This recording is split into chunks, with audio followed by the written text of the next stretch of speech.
Hi guys, कैसे हैं आप लोग। मैं मनोज दुबे एक बार फिर से अपने केमिस्ट्री के YouTube channel chemistry bye Manoj Dubey sir में हार्दिक स्वागत करता हूं। जैसा कि आप जान रहे हैं कि आज हम लोग टॉपिक डिस्कस करने वाले हैं क्रिस्टलाइन सॉलिड्स। इसके पहले भी आपने देखा क्रिस्टलाइन सॉलिड्स क्या हैं। पहले वीडियो मैंने बताया कि what do you mean by crystalline solids और इसके अलावा उसके कितने पार्ट्स थे, ठीक है ना। फिर सेकेंड में आपने देखा क्रिस्टलाइन सॉलिड्स के टाइप्स को, पोलर नॉन पोलर तमाम चीज़ें आपने पढ़ा। आज हम लोग डिस्कस करने वाले हैं कि जो सॉलिड्स होता है उसमें जो अवयवी कण होते हैं, constituent particles, it means atom, ion और मॉलिक्यूल्स कैसे अरेंज होते हैं, ठीक है ना। तो इसी से रिलेटेड मैं आज नया टॉपिक स्टार्ट करता हूं जो कि बहुत ही इंपॉर्टेंट टॉपिक है, क्रिस्टल लैटिस। क्रिस्टल लैटिस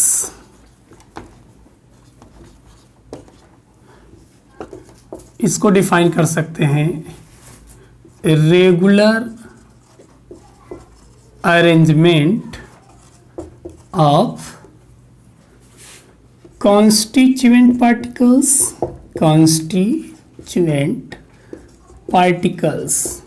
अवयवी कण। कौन हो सकते हैं बेटा? मे बी एटम और आयन और मॉलिक्यूल्स, कुछ भी हो सकता है। आप ध्यान दीजिएगा, इनमें से कोई भी, एटम भी हो सकता है, आयन भी हो सकता है, मॉलिक्यूल्स हो सकता है। तो regular arrangement of constituent particles of crystalline solid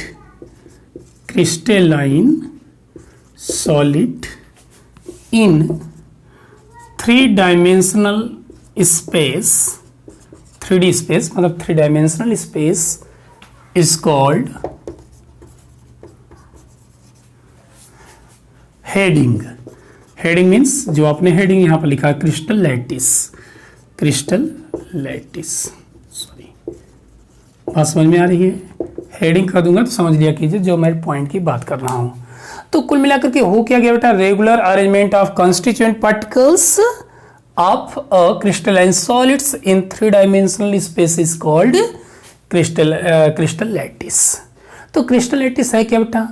इनमें कहा जाता है कि जो कॉन्स्टिट्यूएंट पार्टिकल्स हैं, अवयवी कण जो होते हैं, एटम, मॉलिक्यूल्स, आयंस, उनका जो रेगुलर पैटर्न होता है 3-dimensional स्पेस में, it means x, y, z, तीनों एक्सिस के थ्रू जो होता है उसी को हम कहते हैं क्रिस्टल लैटिस, ठीक है।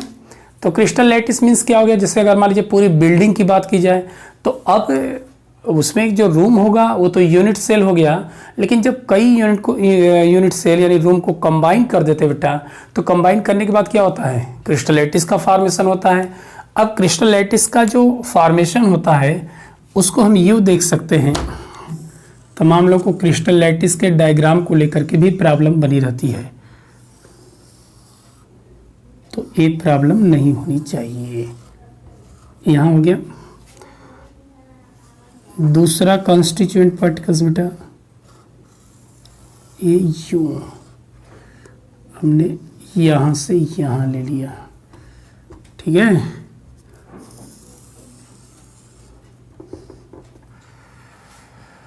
हाँ, थर्ड वन इज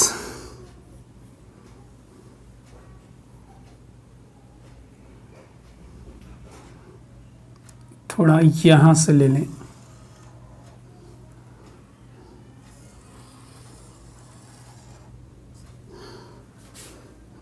यहाँ से देखिए, थोड़ा रफली डायग्राम में ड्रा कर रहा हूँ फास्ट, आप तरीका भी सीख लीजिए कैसे ड्रा किया, ठीक है।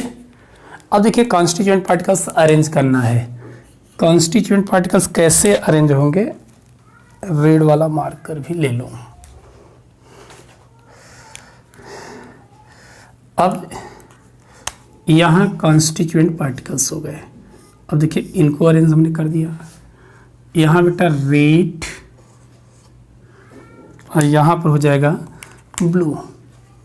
तो कॉन्स्टिट्यूएंट पार्टिकल्स क्या करेंगे? यहाँ पर भी अरेंज हो गए, ठीक है।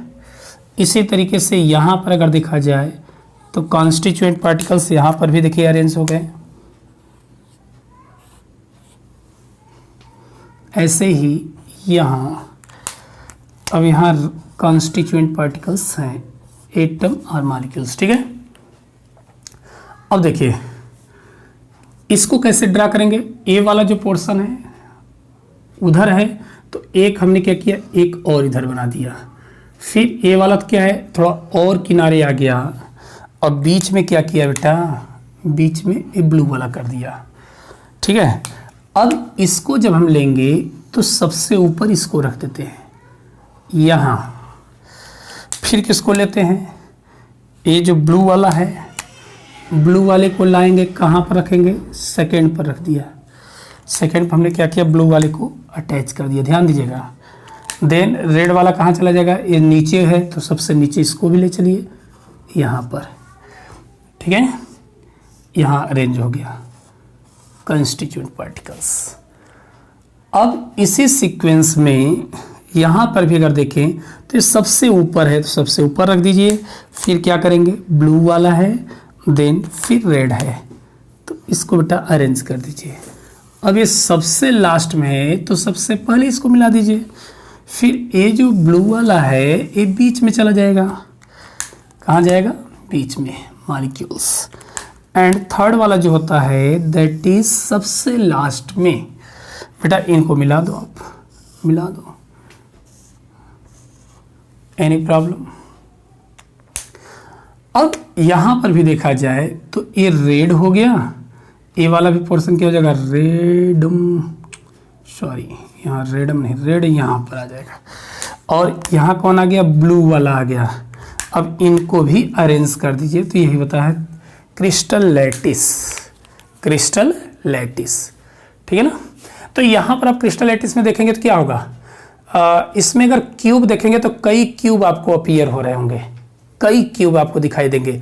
एक क्यूब पता चला ये वाला हो गया, उसी तरीके से उसके नीचे, तो इसी बेटा हम लोग कहते हैं क्रिस्टल लैटिस, बड़े ध्यान समझना। तो कुल मिलाकर के कॉन्स्टिट्यूएंट पार्टिकल्स का 3 डायमेंशनल में जो अरेंजमेंट होता है एक्स वाई जेड एक्सिस के जो थ्रू होता है उसी को हम लोग कहते हैं क्रिस्टल लैटिस। और एक चीज ध्यान देना, ये जो कॉन्स्टिट्यूएंट पार्टिकल्स होते हैं इसी को जहां जहां प्रेजेंट होते हैं उसी को हम लोग कहते हैं लैटिस पॉइंट, लैटिस पॉइंट, ठीक है ना, जालक बिंदु, लैटिस पॉइंट। और जितने लैटिस पॉइंट हैं बेटा सभी किसको शो करते हैं, कॉन्स्टिट्यूएंट पार्टिकल्स को, यानी जहां जहां लैटिस पॉइंट हैं वहां पर एटम, मॉलिक्यूल्स और आयन जरूर प्रेजेंट होंगे।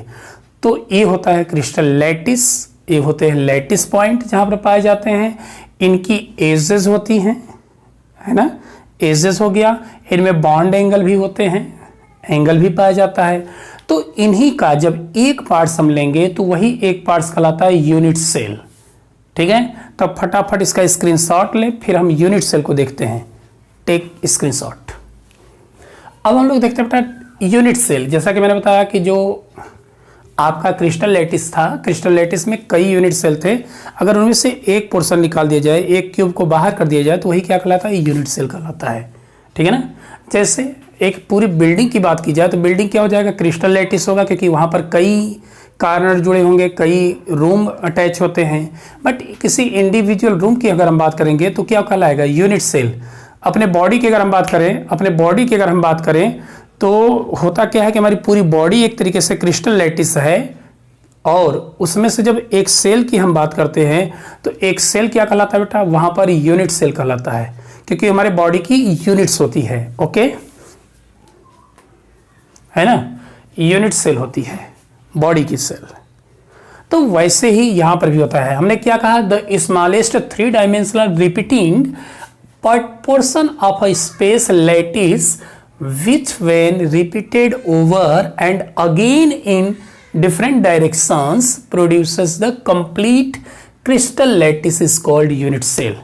यानी कहने का सेंस हो जाता है कि यूनिट सेल जो होता है वो स्मॉलेस्ट पोर्शन होता है क्रिस्टल लैटिस का, जो कई 3 डायमेंशनल में बार बार रिपीट करता है और बार बार रिपीट करके पूरे क्रिस्टल लैटिस का फॉर्मेशन करता है, पूरे क्रिस्टल लैटिस का फॉर्मेशन करता है। उसी को बेटा हम लोग कहते हैं यूनिट सेल, इकाई कोष्ठिका, ठीक है ना। जैसे हमारी पूरी बॉडी क्या हो जाएगी, हमारी पूरी बॉडी क्या कहलाती है, क्रिस्टल लैटिस कहलाएगी। बट एक सेल की बात करेंगे दैट इज यूनिट सेल, इसलिए उसका नाम भी है सेल। ओके, तो चलो बेटा देखो कैसे होगा। सपोज दैट एक क्यूब हमने बना दिया बेटा, ध्यान दीजिएगा। एक क्यूब जो होता है, एक क्यूब जो हमने ड्रा किया, यही कहलाएगा बेटा यूनिट सेल। ध्यान दीजिएगा, क्या कहलाएगा, यूनिट सेल। तो अब यूनिट सेल में अगर देखा जाए तो कितने कार्नर होंगे, आपको ये पता होगा, 1 2 3 4 5 6 7 8। तो देयर आर 8 कॉर्नर्स। जैसे अगर रूम में आप देखोगे तो कितने कार्नर होते हैं, तो 4 ऊपर कार्नर आपको दिखाई देंगे और 4 नीचे कार्नर दिखाई देंगे। इन्हीं चार ऊपर और 4 नीचे, यानी 8 कार्नर होते हैं। उसी तरीके से ये जो यूनिट सेल होता है इसमें 8 कार्नर होंगे, देख रहे हैं आप, ठीक है। तो यही कहलाता है यूनिट सेल। अब इसी को बार बार रिपीट करें 3 डायमेंशनल में, एक्स एक्सिस के थ्रू चले, वाई एक्सिस के थ्रू चले, जेड एक्सिस के थ्रू चले। जब चलना शुरू कर देंगे तो तीनों एक्सिस के थ्रू चलने पर वो क्या करता है, क्रिस्टल लैटिस का फॉर्मेशन करेगा, क्रिस्टल लैटिस का फॉर्मेशन करता है। ओके, तो ये होता है बेटा क्रिस्टल यूनिट सेल। अब देखिए यूनिट सेल को हम लोग स्टडी करने के लिए उसको यूजुअली 2 पार्ट्स में क्लासिफाइड करते हैं। एक होता है बेटा primitive unit cell, primitive unit cell, ठीक है ना, या इसी का एक और नेम होता है simple unit cell, simple unit cell मतलब हो जाता सिंपल क्यूबिक यूनिट सेल, है ना। तो शॉर्ट में इसको हम लोग बोलते हैं बेटा SCC, यानी सिंपल क्यूबिक यूनिट सेल, जो कि शॉर्ट में कहते हैं सिंपल यूनिट सेल। ओके, तो एक ये होता है बेटा, और दूसरा जो होता है, दूसरा होता है बेटा centred unit cell, centred unit cell. बड़े ध्यान से देखेंगे, कोई दिक्कत नहीं होगी, आप आई होप इजीली समझ लोगे बेटा, ठीक है। तो देखो 2 तरह के बेटा यूनिट सेल होते हैं, primitive and centred unit cell. वैसे तो देखा जाए तो 4 टाइप्स के होते हैं, ध्यान दीजिएगा 4 टाइप्स के होते हैं, बट एक को अलग कर दिया हमने प्रिमिटिव, जिसमें सेंटर में न पाया जाता हो उसको प्रिमिटिव कहा गया। और सेंटर्ड की बात करेंगे तो यहाँ पर 3 तरह के आ जाते हैं। तो टोटल यूनिट सेल कितने तरह के बनेंगे, 4 तरह के बनते हैं। एक प्रिमिटिव और सिंपल क्यूबिक यूनिट सेल, और जबकि दूसरा जो होता है वो सेंटर्ड यूनिट सेल। अब सेंटर्ड यूनिट सेल में अगर देखेंगे तो देखिए यहाँ पर इनमें 3 तरह के आते हैं। एक होता है बेटा बॉडी सेंटर्ड यूनिट सेल, जिसको हम लोग शॉर्ट में बोलते हैं BCC, and second one is face centred unit cell, जिसको बेटा हम लोग बोलते हैं FCC। Now third end centred unit cell, जिसको हम लोग शॉर्ट में बोलते हैं ECC, ठीक है ना।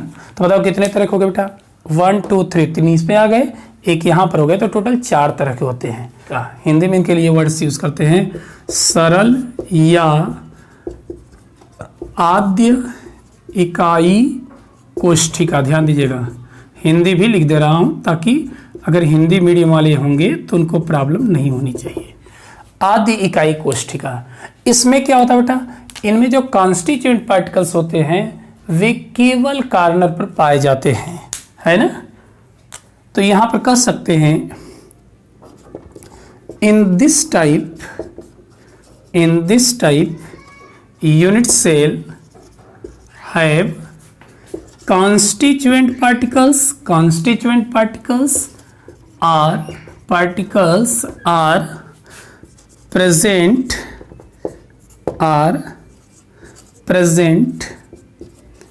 at only corner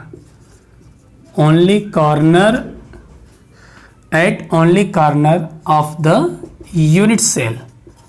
बड़े ध्यान से समझना बेटा, ये क्या कहता है कि जो सिंपल क्यूबिक यूनिट सेल होते हैं इनमें जो कॉन्स्टिट्यूएंट पार्टिकल्स होते हैं, इट मीन्स एटम, आयन और मॉलिक्यूल्स जो भी होंगे, इनके केवल कार्नर पर पाए जाते हैं। तो अगर मैं पूछूं कि कितने कार्नर होंगे, तभी हमने डायग्राम ड्रा किया था बेटा कि 8 कार्नर होंगे। एक छोटा सा यूनिट सेल, देखिए ये मैंने देखा, एक यूनिट सेल यहाँ पर फॉर्मेशन कर दिया गया। अब देखिए कॉन्स्टिट्यूएंट पार्टिकल्स देखिए कहाँ कहाँ अरेंज होंगे, यहाँ होगा, यहाँ होगा, यहाँ होगा, यहाँ होगा, यहाँ होगा, यहाँ होगा। यानी किसी भी रूम की अगर हम बात करें तो रूम के जितने कार्नर बेटा, 4 कार्नर जो ऊपर है और 4 नीचे जो होते हैं, वहां पर सिर्फ कॉन्स्टिट्यूएंट पार्टिकल्स होंगे, अदरवाइज कहीं भी बीच में वो नहीं होंगे। तो उन्हीं को हम कहते हैं primitive unit cell. Any problem बेटा? इनके लिए आप जानते हैं कि देखिए थोड़ा सा यहाँ पर एक टर्म बता दूं कि ए जो होती हैं एजेस कहलाती हैं, ठीक है ना, एजेस होती हैं। तो एक एज ये हो गया ए, सेकेंड एजेस ये हो जाएगा बी एंड सी। तो कितने एजेस हो जाएंगे? 3 एजेस होंगे। तो कुल मिलाकर के यहाँ पर देखा जाए तो 3 एजेस होंगी, और उनके एंगल भी अगर देखेंगे तो एंगल भी 3 तरह के बनेंगे बेटा। जैसे यहाँ पर अगर ध्यान से देखें तो ये अल्फा हो गया, बात समझ में आ रही है? अल्फा, ए वाला जो पोर्शन होगा ये क्या कहलाएगा? बीटा, और इधर बाहर वाला जो हो जाएगा इधर का गामा। तो 3 यहाँ पर एंगल भी शो करेगा, या अगर कंफ्यूजन है तो आप यहाँ पर देख लीजिए, ए वाला अल्फा, ठीक है ना, ए वाला पोर्शन मान लीजिए बीटा हो गया, तो ए वाला जो कंडीशन होगा इसी को हम कहेंगे गामा, ठीक है ना। तो अल्फा, बीटा, गामा यानी पैरामीटर्स कहलाते हैं। तो इनके 3 एंगल भी बनते हैं, और एजेस देखा जाए तो कॉन्स्टिट्यूएंट पार्टिकल्स पर 3 एज बनेंगे, ए, बी, सी और एक्स, वाई, जेड। हालांकि एक्स वाई जेड कह देते हैं, तो 3 एक्सिस होंगे जो कि एजेस कहलाती हैं, ठीक है। तो बेटा ये हो गया आपका प्रिमिटिव यूनिट सेल। तो वह यूनिट सेल जिनमें अवयवी कण केवल कार्नर पर पाए जाते हैं, उन्हें हम कहते हैं प्रिमिटिव यूनिट सेल, ठीक है। अब थोड़ा सा इसको मैं इरेज करता हूँ, सेंटर्ड यूनिट सेल को आप ले लिए होंगे। थोड़ा और चीज़ें मैं इस पर बता दूँ तो इनका जो पैकिंग एफिशिएंसी आएगा आगे मैं बताऊंगा, थोड़ा सा आप नोट डाउन कर लीजिए, क्योंकि एग्जाम में बहुत ही इंपॉर्टेंट है, पूछ देता है कि एससीसी की पैकिंग एफिशिएंसी कितनी होगी। तो ये होती बेटा 52.4%। पैकिंग एफिशिएंसी थोड़ा सा बता दें कि जो स्पेस होता है ना, जो स्पेस होता है उसमें कितने कॉन्स्टिट्यूएंट पार्टिकल्स अरेंज है। अच्छा, गोले को अरेंज करोगे तो क्या पूरा स्पेस ले पाएगा? क्या बीच में खाली स्थान भी आ जाते हैं, ठीक है ना। तो जितना परसेंट उसके द्वारा स्पेस ग्रहण किया जाता है, ऑक्यूपाई किया जाता है, उसी को हम कहते हैं पैकिंग एफिशिएंसी। बड़े इंपॉर्टेंट है, एग्जाम में पूछ दिया जाता है कि एससीसी की पैकिंग एफिशिएंसी कितनी होगी, तो 52.4%, ठीक है ना। अब दूसरी बात आती है बेटा इनका कोऑर्डिनेशन नंबर। अब कोऑर्डिनेशन नंबर क्या है? कोऑर्डिनेशन नंबर कितना होगा? तो देखिए कोऑर्डिनेशन नंबर मतलब किसी भी कॉन्स्टिट्यूएंट पार्टिकल्स को जितने, किसी स्पेशल गोले को जितने अन्य गोले बेटा टच करते हैं, ठीक है ना। ये एटम है तो उसको कितने एटम टच करेंगे। तो अब सपोज करो कि कार्नर पर अगर है तो कार्नर पर कितने टच करेंगे? 4 तो एजेस वहीं पर हो गई है ना, 4। अब क्या करेंगे? एक नीचे वाला एक ऊपर वाला हो जाएगा, तो टोटल 6 गोले के कांटेक्ट में होता है। सो इनके कोऑर्डिनेशन नंबर कितने हो जाएंगे बेटा? 6 हो जाएंगे। ध्यान दीजिएगा 6 हो जाएंगे कोऑर्डिनेशन नंबर। बड़े इंपॉर्टेंट है, एग्जाम में पूछे जाते हैं। अगर नहीं समझ में आ रहा है तो आप इसको लर्न कर लीजिए, लेकिन बड़े इंपॉर्टेंट पॉइंट है। फिलहाल इसको मैं भी डिफाइन करूंगा, आगे हम लोग डिराइव करके दिखाएंगे 52.4%। अब जो तीसरा पॉइंट बेटा है टोटल नंबर ऑफ एटम, ये भी पूछ दिया जाता है, बहुत इंपॉर्टेंट पॉइंट है। Total number of atoms in SCC. अगर पूछ दिया जाए कि सिंपल क्यूबिक यूनिट सेल में, सिंपल क्यूबिक यूनिट सेल में कितने टोटल नंबर ऑफ एटम्स होंगे बेटा, तो सिंपल सी बात है, बड़े ध्यान से देखिएगा। अगर यहां पर एक कॉन्स्टिट्यूएंट पार्टिकल्स है तो एक कार्नर जो होता है, कार्नर कितने कार्नर के कांटेक्ट में होगा या कितनी एजेस टच करेंगे? तो बड़े ध्यान से देखिएगा, जो रूम है, रूम का कार्नर 4 अलग रूम्स के कांटेक्ट में होगा। जैसे ए वाला जो रूम है ना, इसका ए रूम हो गया, इसके बगल वाले रूम, ठीक है ना, इसके बगल वाला रूम, और वो जो बगल वाला रूम है उसके बगल वाला भी रूम टच करेगा। यानी एक कार्नर जो होता है 4 रूम के कांटेक्ट में होता है, ध्यान दीजिएगा। और ऊपर क्योंकि 3 डायमेंशनल रिपीटिंग होगी तो ऊपर भी तो 4 टच करेंगे। तो कुल मिलाकर के जो कार्नर होता है बेटा, कितने कांटेक्ट में होता है? 8 रूम के कांटेक्ट में होता है। देख लीजिएगा, जो कार्नर होगा बेटा, है ना, वो कार्नर जो था 8 के कांटेक्ट, एक ए रूम हो गया, दूसरा बगल वाला रूम होगा, तीसरा इसके बगल वाला रूम भी कांटेक्ट में होगा वहां, और चौथा उसके बगल वाला भी कांटेक्ट में होगा। तो कुल मिलाकर के 4 नीचे हो जाएंगे और 4 ऊपर हो जाएंगे, जो कि टच करते हुए नजर आएंगे। इसलिए कितना हो जाता है? एक गोला 8 अन्य गोले या एटम के कांटेक्ट में आता है बेटा। तो किसी एक की अगर हम बात करेंगे कितना कंट्रीब्यूशन हो जाएगा? 1/8। तो 1/8 ये भी होगा, 1/8 ये भी होगा। टोटल कितने थे? 8। सो हो जाएगा 8 × 1/8 1। ओवरऑल पूछा जाए कितने एटम्स होंगे, तो 8 कार्नर, और प्रत्येक कार्नर का जो स्फेयर है, एटम है, वो 1/8 ही कंट्रीब्यूशन करेगा। उसका योगदान सिर्फ 1/8 ही होगा इस रूम के लिए। सो कितना हो जाएगा? 8 × 1/8, इट मीन्स 1। बड़े इंपॉर्टेंट पॉइंट बेटा, ध्यान देना, बहुत इंपॉर्टेंट। एग्जाम में डायरेक्ट पूछता है कि एससीसी की पैकिंग इफिशियंसी कितनी होगी, ऑप्शन दे दिया जाएगा।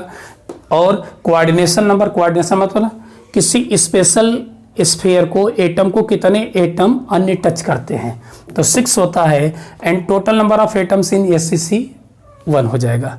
कैसे होगा? 1/8 1/8 1/8 1/8 1/8 1/8 सभी को लेंगे तो 8 × 1/8 इट मीन्स 1 हो जाएगा। ठीक है ना? तो बेटा फटाफट स्क्रीनशॉट लो, फिर आगे मैं देखता हूँ नेक्स्ट पॉइंट। तो देखिए सेकेंड पॉइंट मैंने लिया था बेटा, सेंटर्ड क्यूबिक यूनिट सेल, है ना, हो जाएगा केंद्रित घन इकाई कोष्ठिका।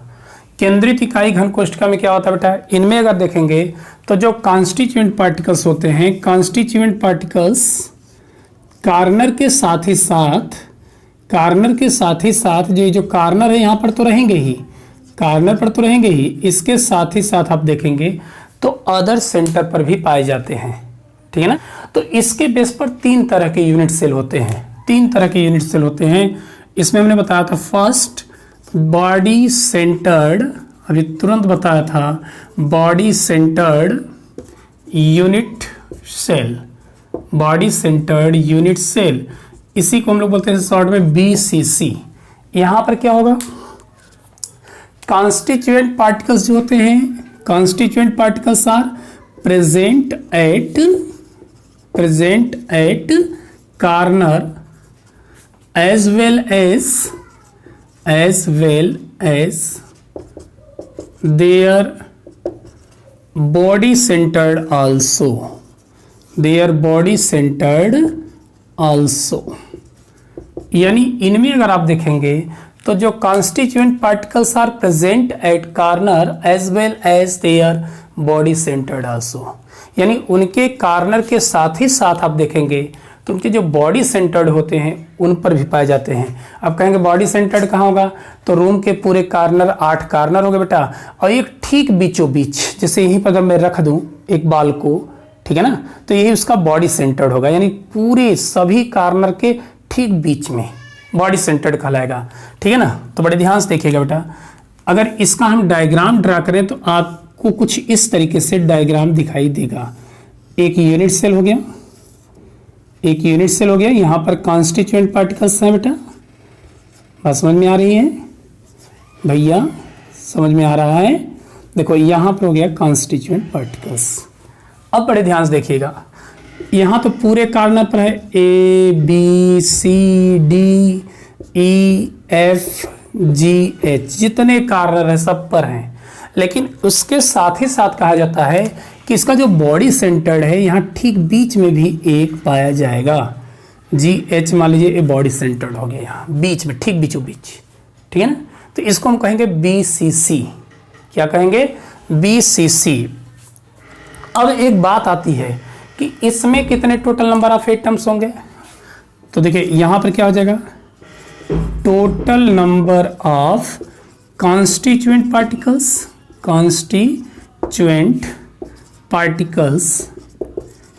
पार्टिकल्स या एटम्स भी इसी को बोल देते हैं हम लोग, एटम, आयंस, कुछ भी कहिए, तो कितने होंगे, बड़े ध्यान से देखिएगा भैया। 8 कार्नर पर हैं तो इनका कितना कंट्रीब्यूशन था, 1/8, 1/8 8 कार्नर पर, तो हो जाएगा 8 × 1/8 8 कार्नर, एनी प्रॉब्लम, 8 कार्नर पर हो जाएंगे, अभी मैंने बताया था। प्लस ध्यान दीजिएगा, ये जो वाला है बॉडी सेंटर्ड पर, इसका कंट्रीब्यूशन कितना होगा, %, इसी रूम के लिए होगा, %। जैसे अगर हम इस रूम में एक बाल को रख दें तो क्या किसी अन्य रूम के कांटेक्ट में होगा, क्या हम रूम में हैं तो क्या किसी अन्य रूम के कांटेक्ट में है, नहीं है, %, हम इसी रूम के कांटेक्ट में हैं, ठीक है ना। तो इसका कितना कंट्रीब्यूशन होगा, 1, पूरा 1 होता है, ठीक है ना। तो क्या हो जाएगा, 1 at body centred, any problem. तो टोटल कितने हो गए बेटा, टोटल कितने हो गए, 2, 1 + 2। तो ये ध्यान दीजिएगा कि बीसीसी में कितने टोटल नंबर ऑफ एटम्स होंगे, 2 होंगे। बड़े इंपॉर्टेंट क्वेश्चन बनते हैं, डायरेक्ट में क्वेश्चन पूछ दिया जाता है। अब दूसरी बात अगर हम पूछें कि इनकी पैकिंग एफिशिएंसी कितनी होगी, पैकिंग एफिशिएंसी, देखिए इसको मैं आगे डिराइव कराऊंगा, आगे हम लोग डिराइव करेंगे, ठीक है ना। तो इसकी पैकिंग एफिशिएंसी जो होती है वो थोड़ी सी एससीसी से अधिक होती है। एससीसी का 52.4 था, लेकिन इसका बेटा हो जाता है 68% की अप्रॉक्स, ठीक है ना। यानी इतना स्पेस पूरा ऑक्यूपाई करता है, ठीक है। एंड थर्ड पॉइंट, अगर मैं पूछूं इसका कोऑर्डिनेशन नंबर,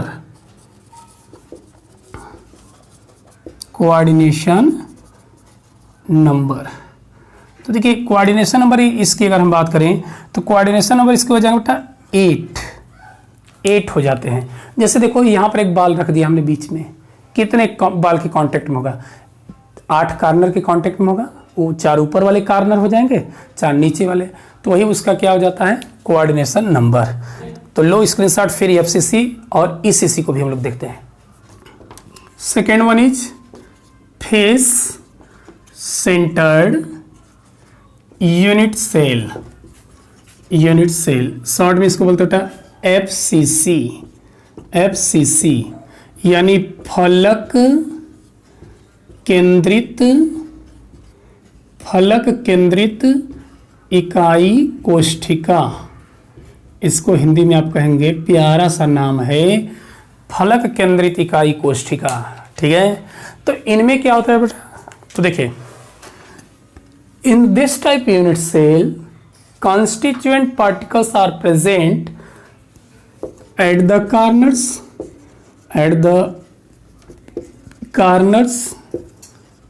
बस समझ में आ रही है। यहां पर constituent particles कहां प्रेजेंट होंगे, at the corners as well as there all the faces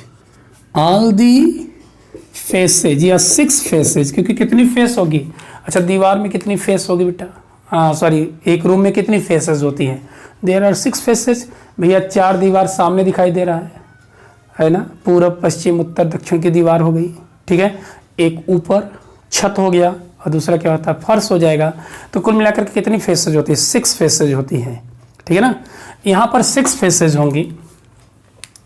तो कुल मिलाकर के इनमें कहा जाता है कि वह इकाई कोष्ठिका जिनमें अवयवी कण कोनों के साथ ही साथ उनके फलक केंद्र पर भी पाए जाते हैं, फेस सेंटर्ड पर भी पाए जाते हैं, उन्हें हम एफसीसी कहते हैं, ठीक है ना। At the corners as well as there all the face centred, कहिए face centred also, that is called FCC. अब देखो बेटा ये कैसे बनेगा, सपोज करो हमने एक एक क्यूब ले लिया, ये यूनिट सेल है, क्या है, यूनिट सेल। अब यूनिट सेल बेटा हो गया यहाँ, अच्छा डायग्राम ड्रा कर रहा हूँ, चलो मत देखना डायग्राम पर नहीं जाएंगे, ठीक है ना, मैं जो बता रहा हूँ उस पर जाइए।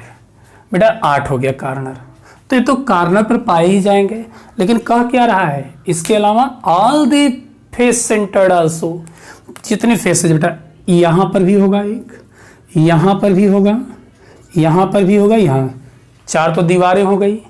अब एक क्या हो गया, छत पर पहुंच गया, है ना।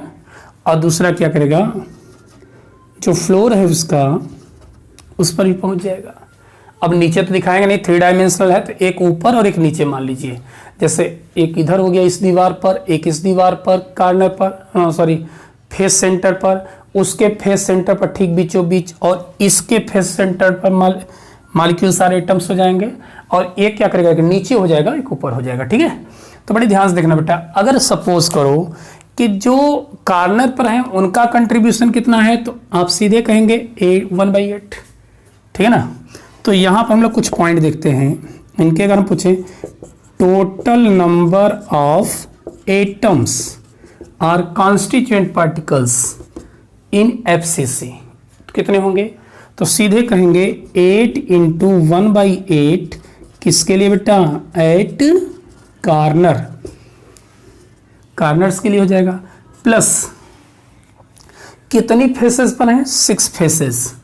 अब 6 फेसेस पर उनका कंट्रीब्यूशन कितना होगा, ये देखिए विचार करनी प्रश्न है, ध्यान देना बेटा। कितने होंगे, तो भैया इस दीवार पर ध्यान देना, ये जो दीवार सामने दिख रही है प्यारी सी दीवार है, ये दीवार कितने रूम को के कांटेक्ट में होगा, भैया इस रूम के भी कांटेक्ट में होगा और इसके पीछे वाले रूम के भी कांटेक्ट में होगा। अगर मैं पूछूं कि क्या ये दीवार 100% इसकी कहलाएगी, नहीं, बगल वाले की भी कहलाएगी। ठीक है ना। तो अब यहाँ पर अगर कोई कॉन्स्टिट्यूएंट पार्टिकल्स रख देंगे तो क्या कहेंगे, 50% इस रूम के लिए कहलाएगा और 50% बगल वाले रूम के लिए कहलाएगा। ठीक है, तो बेटा क्या हो जाएगा, 6 × यानी जितनी है ये 50% कहलाएगा इस रूम के लिए, इस यूनिट सेल के लिए। तो कितनी है बेटा, 6 है, तो 6 × ½ सो बेटा हो जाएगा 1 + 3, देयर आर 4 एटम्स। ध्यान समझ रहे हैं। तो रिवर्स करके अगर प्रॉब्लम होगी तो फिर से एक बार रिवर्स करके देख लीजिएगा, ये बहुत इंपॉर्टेंट पॉइंट है। अब सेकेंड पॉइंट बेटा आता है इनकी, हम पूछे पैकिंग एफिशिएंसी, संकुलन दक्षता। तो बेटा संकुलन दक्षता की अगर हम बात करेंगे तो सबसे ज़्यादा संकुलन दक्षता इसी की होती है, यानी कितना स्पेस ऑक्यूपाई करेगा, 74%। कितना, 74%, सबसे अधिक यही शो करता है, यानी मैक्सिमम स्पेस ग्रहण कर लेगा बेटा। स्पेस कितना बचेगा, गोले को रखना शुरू कर दो, लड्डू बना करके रखना शुरू कर दो, कितना बचेगा स्पेस। अब देख लीजिए 74, 100 - 74, इट मीन्स 26%, सबसे कम जगह बचेगा, अधिकांशतः जगह स्पेस से ग्रहण कर लेगा। देखिए सॉलिड स्टेट्स है, हम लोग सॉलिड अभी तक पढ़ते थे बेटा कि इट्स है definite volume shape and mass, अब उससे काम नहीं चलेगा, इनके एक एक पॉइंट को देखना है, एक एक नस को तोड़ना है। तो आप आराम से पेशेंस रख करके लगे रहिए और एक एक पॉइंट क्लियर कराएगा ये बंदा, प्रयास करेगा 100%। अब वो तो आप पर डिपेंड करता है बेटा, लेकिन मैं कोशिश करूंगा। ठीक है ना। और कोशिश करने वालों की हार नहीं होती, हार नहीं होती। तो आपको भी प्रतिज्ञा करके बैठना है कि मुझे सीखना है। ठीक है ना। अब देखो बेटा कोऑर्डिनेशन नंबर कितना होगा, CN, है ना। कोऑर्डिनेशन नंबर कितने होंगे, तो कोऑर्डिनेशन नंबर इसके बेटा 12 होते हैं, 12 कोऑर्डिनेशन नंबर शो करता है। तो ये फेस सेंटर्ड भी आई होप समझ लिए हैं। तड़ से स्क्रीनशॉट लो, फिर ECC लास्ट में देखता हूं, फिर हम लोग अगले वीडियो में मिलेंगे। तो बेटा नेक्स्ट पॉइंट क्या है, लास्ट पॉइंट जो यूनिट सेल है, एंड सेंटर्ड यूनिट सेल, अंत केंद्रीय इकाई कोष्ठिका। ठीक है ना। इसको शॉर्ट में हम लोग क्या बोलते हैं, ECC, ECC। ठीक है ना। तो ECC मतलब हो जाएगा end centred cubic unit cell. Cubic देखो साइलेंट है, ध्यान देना, C फॉर क्यूबिक, क्योंकि सब क्या होते हैं, क्यूब ही तो बनाते हैं, घन बनाते हैं बेटा, इसलिए हम लोग यूज करते हैं। अब चलो हम देखते हैं ECC क्या है। यहाँ पर बेटा पूरे जो रूम है उसके कॉर्नर पर पाए जाएंगे, और कॉर्नर के साथ ही साथ आप देखेंगे ना तो any centre of the any 2 opposite faces, यानी कॉर्नर पूरे कमरे के कॉर्नर पर तो हैं, पता चला एक कॉन्स्टिट्यूएंट पार्टिकल्स इस फेस सेंटर पर होगा तो इसका अपोजिट वाला उस दीवार के फेस सेंटर पर होगा, या इस दीवार के फेस सेंटर पर होगा। हो सकता है दीवार नहीं दिख रही कि घर पर देखेगा, जो दीवार में कर रहा है ना घर पर बैठ करके भी आराम से देखेगा, अपने घर की दीवार दिखेगा, क्योंकि हो सकता है कि वहां पर कैमरा नहीं घूम रहा होगा। ठीक है ना। अब इस दीवार के फेस सेंटर पर है तो इसका अपोजिट बेटा ये हो जाएगा। ठीक है ना। चलो अच्छा, अब हम देखते हैं अगर रूफ पर है तो रूफ वाले क्या है, सेंटर पर है, तो उसका अपोजिट कौन होगा, फ्लोर, ठीक है ना। तो इस तरीके से आप देखेंगे तो यहां पर क्या होते हैं, constituent particles are present at the corners, all the corners as well as center of the any two opposite faces also, ठीक है ना। तो यहां पर क्या होंगे, फटाफट लिख लीजिए, सच यूनिट सेल, देखो डिफिनेशन वगैरह तो मैं नहीं लिखना चाहता क्योंकि आप लिख लेंगे, एनसीईआरटी वगैरह में तमाम दिए हुए हैं। तो such unit cell in which but लिख दे रहे हैं, constituent particles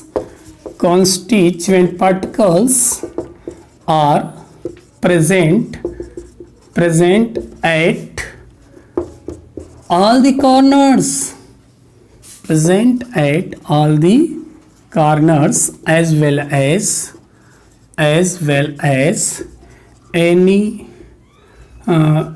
as center of the any two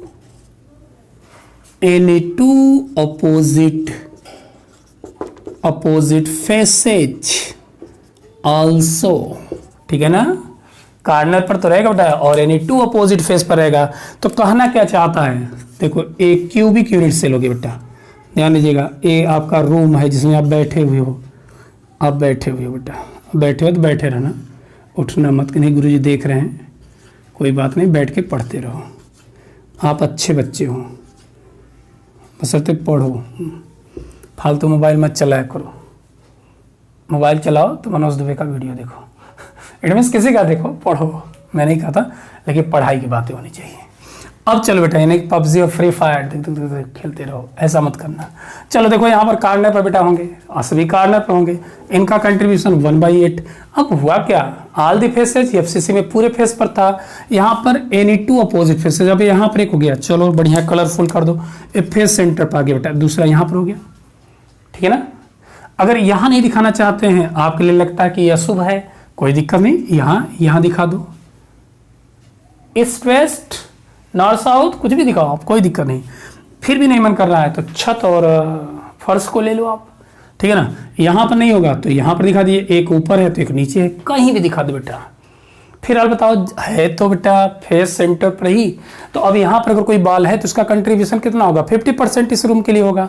तो अब यहाँ पर हम लोग की कहानी स्टार्ट होती है 1/8 तो ये सभी हो जाएगा बेटा, लेकिन ये हाफ मज़ा नहीं आ रहा है, एक यहाँ दिखाओ तो और मज़ा देगा, ठीक है ना। वहाँ पर भी दिखा सकते हैं, कोई दिक्कत नहीं। तो बोलो पहला point, total number of constituent particles are 8 terms, total number of 8 terms बेटा। तो अब कहेंगे 8 × 1/8 एट कार्नर्स, कार्नर पर हो गए, ठीक है ना। दूसरा कितने हैं, दो ही तो फेस सेंटर पर हैं, तो 2 × half at face centred, FC मतलब फेस सेंटर्ड, तो कितना हो जाएगा बेटा 1 + 1 सो 2 हो जाएगा, कितना हो जाएगा 2 हो जाएगा। अब दूसरा पॉइंट आता है इसकी पैकिंग एफिशिएंसी, ये कितना लेता है, तो ये BCC के लगभग बराबर ही बना रहता है बेटा, फेस सेंटर्ड इसका कितना हो जाएगा 68%। और इनकी कोऑर्डिनेशन नंबर अगर देखा जाए, कोऑर्डिनेशन नंबर अगर देखेंगे तो देयर आर 4 कोऑर्डिनेशन नंबर। तो देखिए ये सब बड़े इंपॉर्टेंट पॉइंट हैं, इनको तो जरूर से आप लर्न कर लो, कोई दिक्कत नहीं, लर्न कर लीजिए, सब बड़े इंपॉर्टेंट पॉइंट हैं। तो माय डियर स्टूडेंट्स, आपने इसको भी समझ लिया, तो एक स्क्रीनशॉट लो और एक छोटा सा एग्जांपल लेकर के हम लोग देखेंगे क्वेश्चन कैसे सॉल्व करते हैं। तुरंत स्क्रीनशॉट लो, बस 1 मिनट का क्वेश्चन। सपोज करो कि एक यूनिट सेल है, ठीक है ना, एक यूनिट सेल है।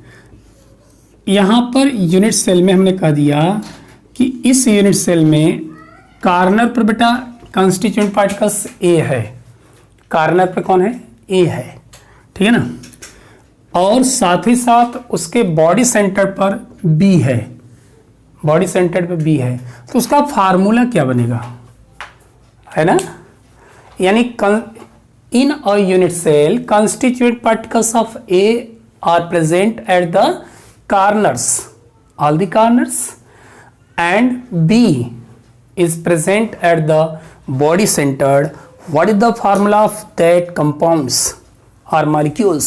तो उस मॉलिक्यूल्स का फार्मूला क्या होगा? सिंपल सी बात है भैया, कार्नर पर ए है ना पूरे ए, ठीक है ना, तो टोटल नंबर ऑफ ए कितने हो जाएंगे?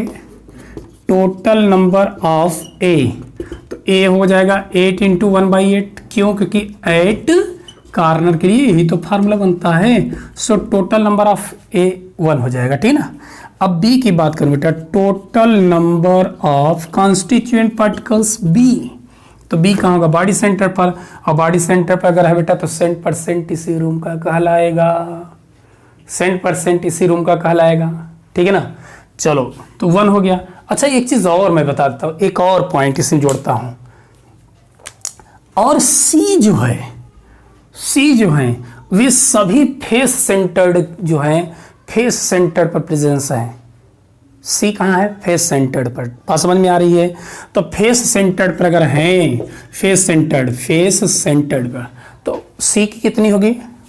टोटल नंबर ऑफ सी अभी मैं तुरंत बताया हूँ, ठीक है ना, अभी तुरंत बताया था बेटा। तो सी कितना होगा? There are 6 faces and contribution for each and every unit cell is half, so this is 3। बात समझ में आ रही है? तो फार्मूला ऑफ कंपाउंड्स क्या होगा? Formula of the compounds, my dear students, do you know? Yes, there A is 1, B is also 1 and C is 3, so formula is ABC3। अब ऐसे भी क्वेश्चन दिए जाते हैं, ध्यान देना। तो A हमने पढ़ लिया, क्या कहा? A कार्नर पर है, B बॉडी सेंटर्ड पर है, काय केंद्र पर है, और C जो है फलक के केंद्र पर उपस्थित है। तो फार्मूला क्या बनेगा कंपाउंड्स का? ABC3। आई होप आप समझ लिए होंगे, ये सारे पॉइंट क्लियर हो चुके होंगे और बड़े पेशेंस रख करके ध्यान समझें। तो बेटा अब यहीं पर हम लोग विदा लेते हैं, फिर मैं मिलूंगा एक नए वीडियो के साथ, सॉलिड स्टेट का एक नया टॉपिक, ठीक है ना। तब तक के लिए जय हिंद, जय भारत।